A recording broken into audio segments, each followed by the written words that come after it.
E aí, meu irmão, minha irmã, como é que você tá? Tudo bem? Tá feliz com Jesus? Tá triste? Deus me trouxe aqui para vos trazer uma palavra revelada. A palavra de Deus. Deus, ele te conhece. Ele sabe muito bem o que você está passando neste momento. Coisas que são particulares, que você não conta para ninguém. O Espírito Santo, ele quem conhece o profundo e o escondido. O consolador dos aflitos. Fala com ele agora. Você não precisa falar nada para ninguém. Você não precisa explicar nada para ninguém.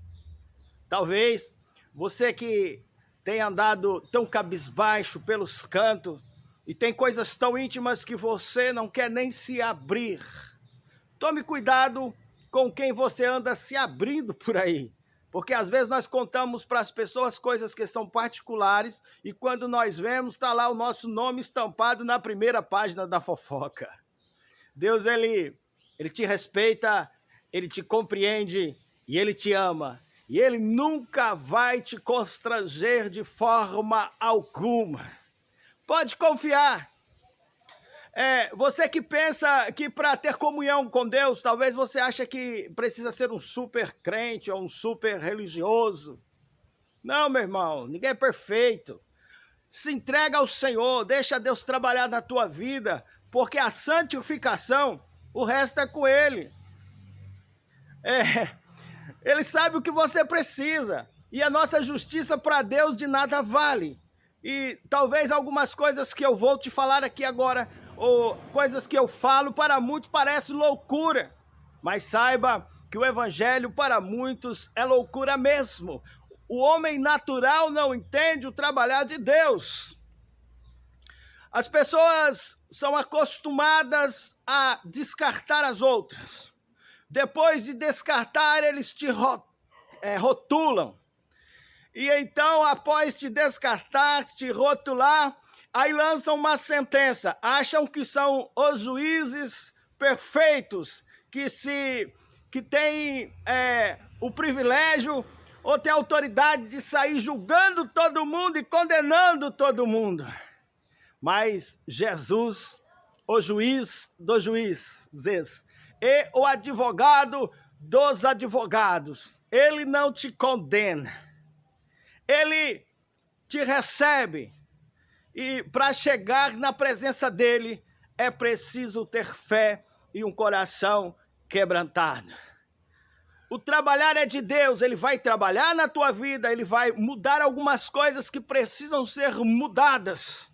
A partir do momento que você permite que o Espírito Santo de Deus faça as mudanças necessárias em sua vida para que você seja santificado a cada dia mais e seja transformado para a glória de Deus. Então, meu irmão, para estar na presença de Deus, não é preciso ser um super mega religioso ou um super santo. Nós somos seres humanos. E para ser perfeito tem que ser anjo, querubim, e nós não somos. O ser humano, ele é imperfeito mesmo. E o teu Deus, o nosso Deus, ele conhece as nossas limitações, conhece as nossas imperfeições, e ele nos recebe, ele não nos rejeita. O homem tem esse costume de rotular pessoas, descartar pessoas, julgar e lançar sentença. Mas eu vejo Deus, neste momento, revogando sentenças, decretos de morte, de separação, de destruição. E você não precisa aceitar decretos de maldição, não. Porque quando um decreto e uma maldição contra a sua vida ela é lançada através de maldições proferidas e você acata, recebe, e você então aceita, aquilo acontece. Tem gente que é fraco. Tem gente que uma perninha de grilo derruba ele. E aí, você é desses?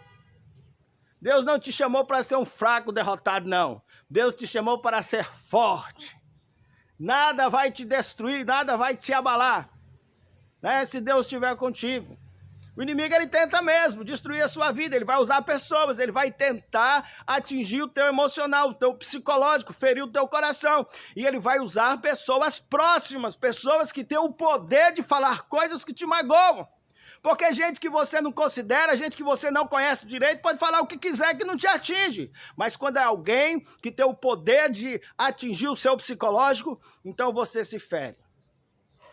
Tem coisas que nós não contamos para ninguém. Mas o Espírito Santo, o Consolador dos aflitos, conhece o profundo e o escondido e tem resposta para a tua vida nesta hora.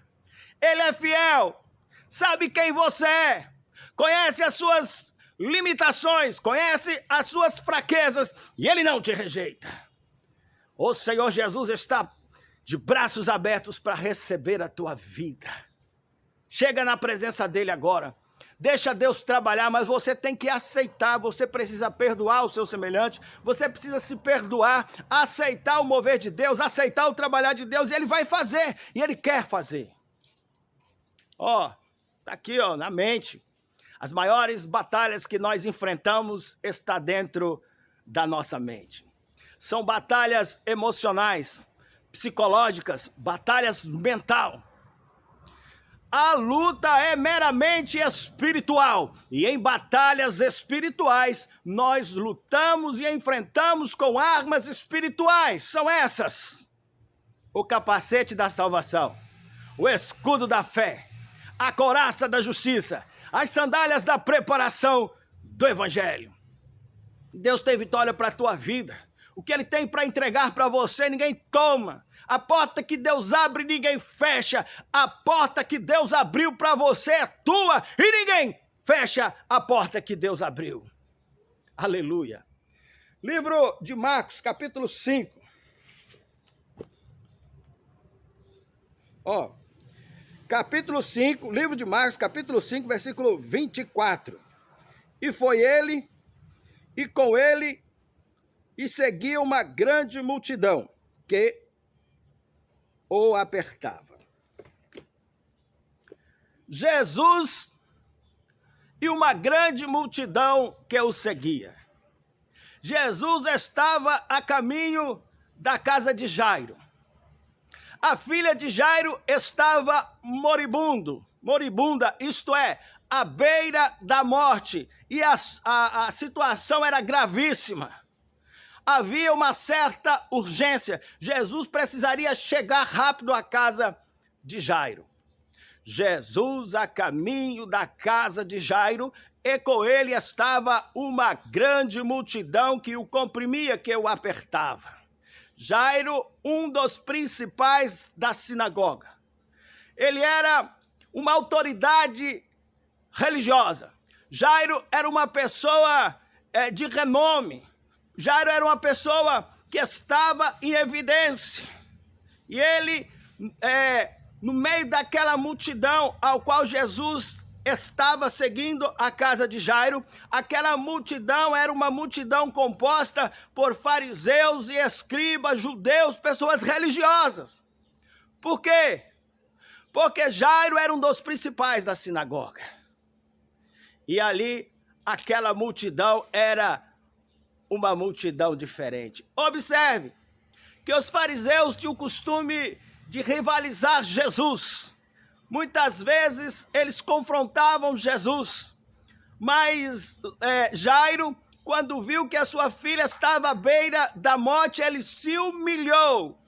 O ser humano sabe muito bem quando o sapato aperta, quando ele está precisando. E em situações envolvendo vida ou morte, a pessoa não olha para o seu status, não olha para a sua condição social, ele simplesmente se humilha. E Jairo se prostrou aos pés de Jesus naquele momento. E aquela multidão era uma multidão composta de religiosos. Onde Jesus passava, as multidões o seguiam.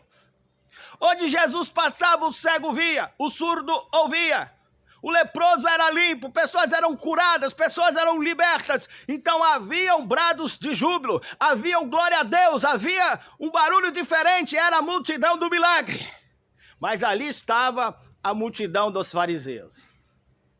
E Mas naquele momento, observe que milagres também estavam acontecendo, porque todos estavam quebrantados. Jairo se humilhou, apesar de ser fariseu, apesar de ser religioso, apesar de ser judeu e apesar de ser um dos principais, uma liderança entre os judeus, um dos principais da sinagoga.